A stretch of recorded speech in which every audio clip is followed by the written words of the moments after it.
Phone charging పెట్టేసి phone మాట్లాడుతూ ఉంటే గనక పేలిపోయిన బ్యాటరీ అని చెప్పేసని మనకి చాలా తరచుగా న్యూస్ పేపర్స్‌లో వార్తా కథనాలు వస్తూ ఉంటాయి. అంటే మనకే ఫోన్ ఛార్జింగ్ పెట్టాలంటే గనక ఛార్జింగ్ పెట్టేసి ఫోన్ మాట్లాడాలంటే భయమేస్తూ ఉంటుంది. అసలు బ్యాటరీలనేవి అది సెల్ ఫోన్ కావచ్చు, ల్యాప్‌టాప్ కావచ్చు, బ్యాటరీలనేవి పేలిపోవడానికి అవకాశం చాలా ఎక్కువ ఉంటుంది. ఆహ్, ఎందుకు పేలిపోతాయి అన్న కారణాలు తెలిసి తగిన జాగ్రత్తలు తీసుకుంటే గనక ఇలాంటి రిస్కుల్ని మనం అధిగమించవచ్చు. చాలామంది ఈ మధ్య కాలంలో గమనిస్తే గనక సెల్ ఫోన్ బ్యాటరీస్ అలాగే ల్యాప్‌టాప్ బ్యాటరీస్ పేలిపోవడం వలన భారీ అగ్ని ప్రమాదాలు సంభవించడం, అదే సమయంలో కొంతమంది వ్యక్తులు చనిపోవడం కూడా జరుగుతుంది. కాబట్టి ఖచ్చితంగా ప్రతి ఒక్కళ్ళు బ్యాటరీ విషయంలో చాలా కేర్ తీసుకోవాలి. సో బ్యాటరీకి సంబంధించిన కొన్ని వివరాలు మనం ఇప్పుడు తెలుసుకుందాం. బ్యాటరీలో సహజంగా 2 రకాలు ఉంటాయి. ఫస్ట్ ఒకటే ఇన్వర్టర్స్ మన కార్లు అలాగే టూ వీలర్స్‌లో బ్యాటరీ వాడుతూ ఉంటాం కదా! వాటిని యాసిడ్ బ్యాటరీస్ అంటారు. ఆ యాసిడ్ బ్యాటరీస్ వచ్చేటప్పటికి సైజ్ ఎక్కువగా ఉంటాయి. వాటిలో యాసిడ్, ఎలక్ట్రోడ్స్ పొందుపరచబడి ఉంటాయి. సో వాటి వలన మనకి పెద్దగా రిస్క్ అనేది ఉండదు.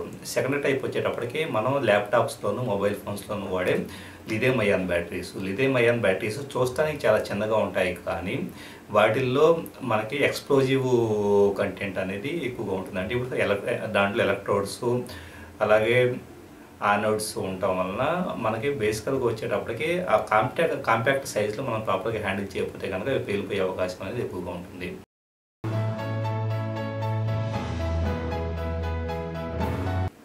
బ్యాటరీల గురించి పెద్దగా టెక్నికల్ డీటెయిల్స్ మనం తెలుసుకోవాల్సిన పని లేదు. కాకపోతే బేసికల్‌గా విద్యుత్ ప్రవాహం ఎలా జరుగుతుందో జస్ట్ తెలుసుకుందాం.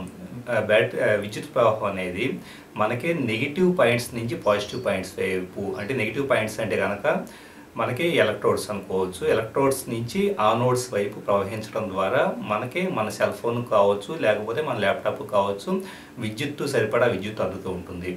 అంటే మనకి నెగెటివ్ పాయింట్స్ నుంచి పాజిటివ్ పాయింట్స్ వైపు విద్యుత్ ప్రవహించేటప్పుడు పాజిటివ్ పాయింట్స్ ఏవైతే ఉంటాయో, అంటే ఆనోడ్స్ ఏవైతే ఉంటాయో వాటి ఎడ్జెస్ మన బ్యాటరీని బయటకు తీసినప్పుడు కనపడుతూ ఉంటాయి. మనకి కాపర్ చిన్న చిన్న ప్లేట్స్ లాగా అలాగా మీకు సెల్ ఫోన్ బ్యాటరీస్‌లోను అలాగే ల్యాప్‌టాప్ బ్యాటరీస్‌లో ఎడ్జెస్ మీకు కనపడుతూ ఉంటాయి. సో అవి వచ్చేటప్పటికి పాజిటివ్ ఎండ్స్ మనకి ఆ విధంగా కనపడుతూ ఉంటాయి.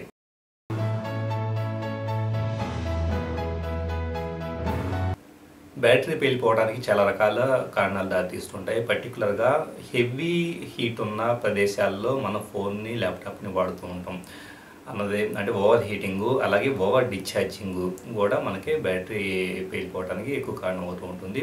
అట్ ది సేమ్ టైము ఒక పర్టికులర్ మోడల్‌కి సంబంధించిన ఫోన్‌ది లేకపోతే ఒక మోడల్‌కి సంబంధించిన ల్యాప్‌టాప్ బ్యాటరీని ఇంకొక మోడల్‌కి వాడితే గనక డెఫినిట్‌గా అది పేలిపోయే అవకాశం అనేది ఎక్కువగా ఉంటుంది.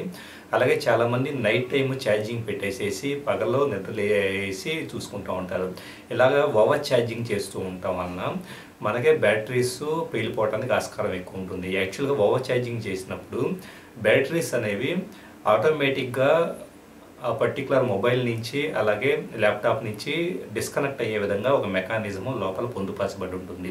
కాకపోతే కొన్ని మోడల్స్‌లో ఆ మెకానిజం లేకపోవటం వలన ఈ ఓవర్ ఛార్జింగ్ అయినప్పుడు ఆటోమేటిక్‌గా పర్టికులర్ డిస్కనెక్షన్ మెకానిజం లేకపోవటం వలన అవి ఇమ్మీడియేట్‌గా పేలిపోయే అవకాశం ఉంటుంది. మీరు గమనిస్తే కనుక ఇంతకుముందు కొన్ని కంపెనీస్, నోకియా ఇలాంటి కొన్ని కంపెనీస్ డిఫెక్టివ్ బ్యాటరీస్ అని చెప్పేసని ఈ బ్యాటరీస్‌ని మీరు వెనక్కి పంపించండి, రీప్లేస్‌మెంట్ కొత్త బ్యాటరీలు పంపిస్తామని చెప్పేసని ప్రకటించి రీప్లేస్‌మెంట్ బ్యాటరీలు ఇచ్చి ఉన్నాయి. అంటే ఆ పర్టికులర్ డిఫెక్టివ్ బ్యాటరీస్‌లో ఎలాగా డిస్కనెక్ట్ అయ్యే మెకానిజం అనేది లేకపోవటం వలన అవి ఈ విధంగా వెనక్కి పంపించమని కోరటం జరిగింది. సో ఇలాగా చీప్ బ్రాండ్స్ మొబైల్స్‌ని వాడేటప్పుడు నాసి రకం అంటే తక్కువ ధరకు వస్తున్నాయి కదా అని చెప్పేసని 2000, 3000, 4000 రూపాయల ఫోన్స్ వాడేటప్పుడు వాటిలో డిఫెక్టివ్ బ్యాటరీస్ వాడే అవకాశం ఉంటుంది. వాటిని ఓవర్ ఛార్జింగ్ చేసినప్పుడు అంటే నైట్ అంతా ఛార్జింగ్ పెట్టేసేసి లేదా ఛార్జింగ్ పెట్టి ఫోన్ మాట్లాడుతూ ఉన్నప్పుడు అవి ఎక్స్‌ప్లోజ్ అయ్యే అవకాశం ఉంటుంది. ఒక బ్యాటరీ కనుక ఎక్స్‌ప్లోజ్ అయితే గనక సెల్ ఫోన్ బ్యాటరీస్‌లో సింగిల్ సెల్ మాత్రమే ఉండటం వలన కొంత పరిమిత స్థాయిలో డ్యామేజ్ జరుగుతుంది. అదే ల్యాప్‌టాప్ బ్యాటరీస్ అయితే గనక ఒక ల్యాప్‌టాప్ బ్యాటరీలో 3 నుంచి 12 వరకు వేరు సెల్స్ పొందుపరచబడి ఉంటాయి. సో ఒక బ్యాటరీ అనేది ఎక్స్‌ప్లోజ్ అయితే గనక సీక్వెన్స్‌గా ఒకదాని తర్వాత ఒకటి పేలుళ్ళు చొప్పున వరుస పేలుళ్ళు, బాంబు పేలుళ్ళు ఉంటాయి చూసారా? బాంబు పేలుళ్ళు తరహాలో 12, 9 లేదా 6 సెల్స్ పేలిపోయేసి మొత్తం ల్యాప్టాప్ కాలిపోవడం, అలాగే అక్కడ ఆ ప్రదేశంలో అగ్ని ప్రమాదం చోటు చేసుకోవడం జరుగుతూ ఉంటుంది. సో ల్యాప్టాప్ బ్యాటరీస్ని పొరపాటున కింద పడేయటం కానీ అలా చేస్తే కనుక వాటిలో ఉండే అలైన్మెంట్ అనేది మనకు తెలియకుండానే చేంజ్ అయిపోయి మనం ఛార్జింగ్ పెట్టినప్పుడు, అంటే ఆ ల్యాప్టాప్ బ్యాటరీని ఛార్జింగ్ పెట్టినప్పుడు, ఆ ల్యాప్టాప్ని ఛార్జింగ్ పెట్టినప్పుడు పేలిపోవడానికి కూడా అవకాశం ఉంటుంది. Thank you very much for watching this video. ఈ వీడియో కనుక మీ నచ్చిన మీ ఫ్రెండ్స్ కూడా షేర్ చేయగలరు. ఇలాంటి టెక్నికల్ వీడియోస్ కోసం computer.co.in వెబ్సైట్ని విజిట్ చేయగలరు. అలాగే youtube.com/nalamurthy అనే ఛానల్కి సబ్స్క్రైబ్ చేయగలరు.